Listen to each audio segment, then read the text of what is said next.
उत्तर प्रदेश 80, अब बिहार 40। अब यहीं पे सुई अटकी हुई है कि नरेंद्र मोदी 400 के पार जाएंगे या नहीं।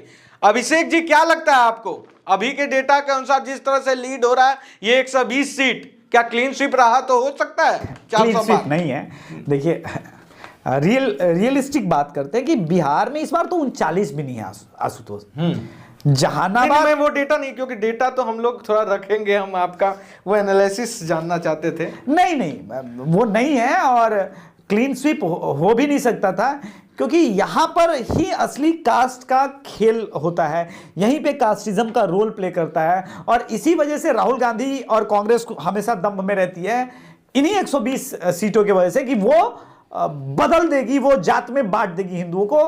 क्योंकि अगर आप देखेंगे कि खान मार्केट गैंग मीडिया जो है वो मूलतः इन्हीं दो स्टेट में बहुत भारी भरकम ढंग से वहां पे बैठता है। इन्हीं दो स्टेट के कालाकांडी लोग होते हैं जो अपने आप को तीसमार खान समझते हैं, और उसी का परिणाम यह है कि आज कांग्रेस उनकी बात सुन के बिल्कुल बर्बादी के कगार पे।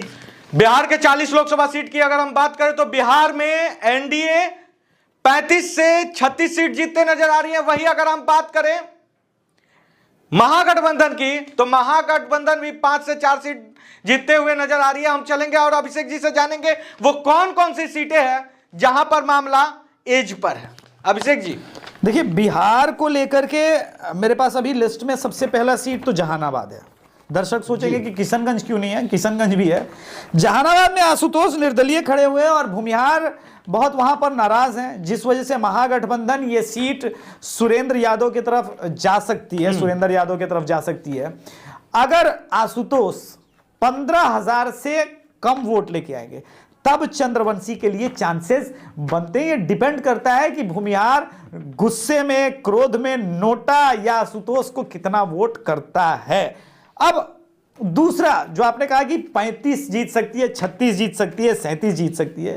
देखिए, 2 सीट तो गारंटी इस वक्त दिख रहा है कि बीजेपी एनडीए हार रही है। तो एक तो जहानाबाद की सीट है, दूसरी सीट किशनगंज की होगी।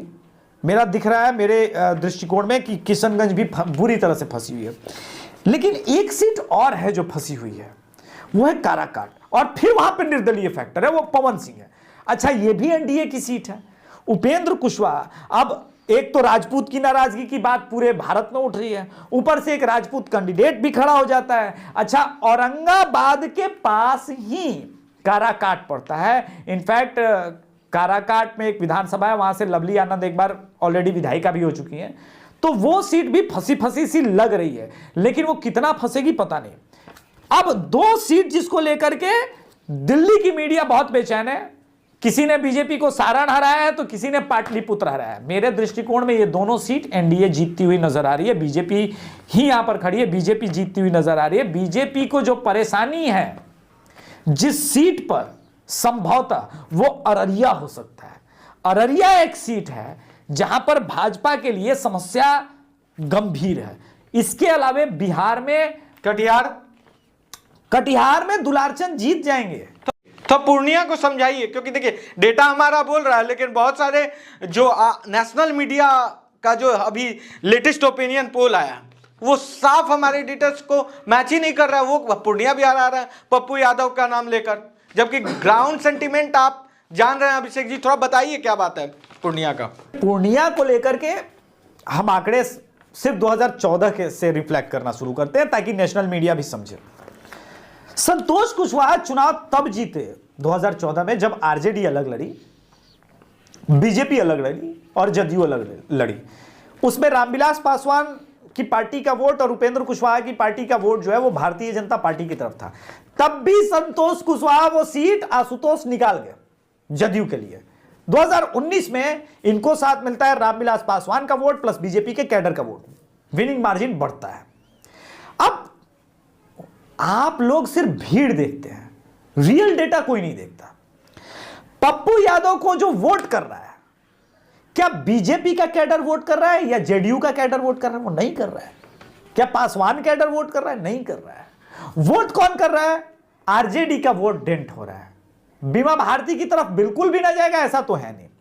यानी पप्पू यादव के राह में रोड़ा संतोष कुशवाहा से बड़ा बीमा भारती है।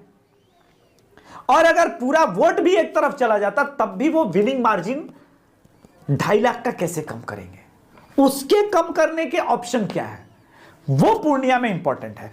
मान लिया जाए कि मुसलमान वोट एक तरफा जा रहा है, तो 2019 में क्या मुसलमान वोट एक तरफा नहीं गया था? डेटा तो यही शो करते हैं।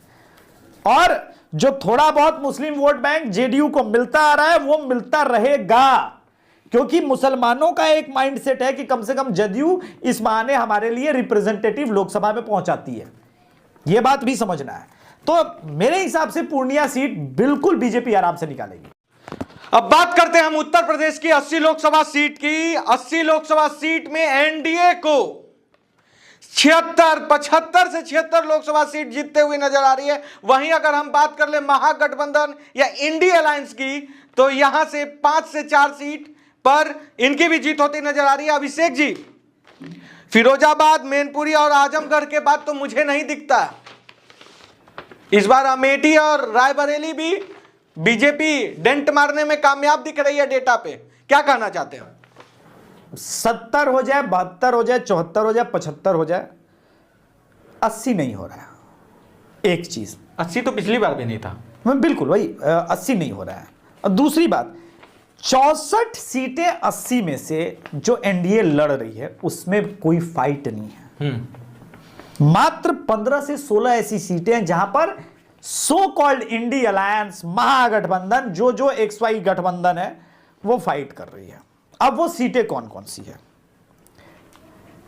उत्तर प्रदेश में इस वक्त रायबरेली, पीलीभीत, आजमगढ़, संभल, प्रतापगढ़, जौनपुर, रामपुर, नगीना, सहारनपुर, घोसी, श्रावस्ती, बिजनौर, कैराना, गाजीपुर, मैनपुरी, बदायूं में थोड़ा बहुत टक्कर दिख रहा है। टक्कर में दिख रहा बोल रहा हूं मैं, ये नहीं कह रहा हूं कि ये सीटें गठबंधन जीत रही है, ना ना ना। जीतने की संभावना है जो मुझे लग रहा है वो आजमगढ़, गाजीपुर, जौनपुर का कारण ही है ना कि धनंजय सिंह की पत्नी को बसपा ने टिकट दिया है, राजपूतों की नाराजगी, और कृपा शंकर कैंडिडेट वैसे नहीं है, और कुशवाहा जी को टिकट मिला है समाजवादी पार्टी से, तो एक वो कारण है, बाबूलाल कुशवाहा को मिला है। तो जौनपुर संभवतः एक फंसा हुआ है, बाकी घोसी थोड़ा बहुत फंसा हुआ है, यानी 74, 75, 73 ये आंकड़ा रह सकता है। बाकी में कोई डाउट मत रखिए। ये लोग जो कह रहे हैं ना मुजफ्फरनगर, कैराना, ये सब हवा हवाई है भाई, सब हवा हवाई है। कैराना भी निकल रहा है, मुजफ्फरनगर भी निकल रहा है। मुजफ्फरनगर का पड़ोसी मुरादाबाद टेक्निकली थोड़ा बहुत फंसा हुआ है। अगर एसटी हसन को मिलता तो बीजेपी वन साइडेड जीतती, पोलराइजेशन होता, पर लोग ये बात नहीं मान रहे हैं। लोगों को लग रहा है कि वो लड़ाई है, एससी हसन मार गया, मुसलमान मान गया, मुसलमान भी मान गया। अवध का 14 जो लोकसभा सीट है जिसमें सोनिया गांधी का भी सीट आ जाता है, जी। राहुल गांधी का भी सीट आ जाता है, वो दोनों सीट हमारे जो लेटेस्ट ओपिनियन पोल है, रायबरेली में जनता अब साफ तौर पर सोनिया गांधी को नकार चुकी है। वहां का फीवर यह है कि वो सिर्फ राम को वोट देना चाहते हैं, राम के नाम पे इस बार रायबरेली। यही कारण है कि अभी तक कांग्रेस वहां पे उम्मीदवार नहीं उठाई है। क्या लगता है कि इस बार रायबरेली जो आप बोल रहे हैं फाइट मिलेगा या फिर सबसे हल्का वहीं पे चुनाव होगा? नहीं, हल्का नहीं है, फाइट है, एज बीजेपी को है, फाइट है और एज बीजेपी को है। अमेठी में कोई फाइट नहीं है, इसलिए मैंने नाम नहीं लिया। उम्मीदवार तो अमेठी में भी नहीं दिया गया है। तो देखिए, कांग्रेस की यही प्रॉब्लम है कि कांग्रेस बिना कैडर, एक कैडर विहीन पार्टी बनती जा रही है। सेवा दल समाप्त हुआ, उसके बाद सोनिया संगठन बना, उसके बाद क्रिश्चियन संगठन होते रहा, एंटी हिंदू होते रहा, अब एक एक करके छोड़ के गए। ये देखने वाली बात है कि रोहन गुप्ता या गौरव बल्लभ या जो संजय निरुपम छोड़ के इधर हाल के दिनों में कांग्रेस को गए, उन्होंने जो गंभीर आरोप लगाया कि मोदी विरोध तो ठीक है, हिंदू विरोध, राम का विरोध, ये जो रणनीति है कांग्रेस को, वो अब अंतिम, जिसको कहते हैं ना लास्ट नेल इन कॉफिन, वो साबित होती हुई नजर आ रही है। आशुतोष जी, सर्वे आपके सामने है। एनडीए की अगर हम बात करें तो एनडीए 392 से 396 की तरफ है। तो हमारे आंकड़े में वो जादुई आंकड़ा जो 400 का है, अब की बार 400 पार मोदी जी तो नहीं दिख रहे हैं। अभिषेक जी, जाते जाते ये जरूर बता दीजिए आपका क्या है डेटा, कितना सीट मैक्सिमम ये एनडीए? लोकसभा का चुनाव है, मैं यहाँ पे प्लस माइनस आशुतोष बहुत मिनिमम गेम खेलता है, इसी वजह से ये होता है। मेरा मानना है कि समवेयर 380 से 398 99 400 मुझे दिख नहीं रहा है, हो भी जाएगा तो ये नहीं। लेकिन कांग्रेस के लिए ये एक सहानुभूति की बात हो सकती है कि चलो मोदी जी ने नारा लगाया अब की बार 400 पार, तो 400 तो पार नहीं हो रहा है। लोकसभा चुनाव से जुड़ी हर बड़ी खबर के लिए खबर फर्स्ट और एटीएस न्यूज को लाइक शेयर सब्सक्राइब जरूर कीजिएगा। ना स्याही के दोस्त ना सफेदी के दुश्मन, आईना दिखाना हमारा काम है, हम आईना दिखा देते हैं। जय हिंद।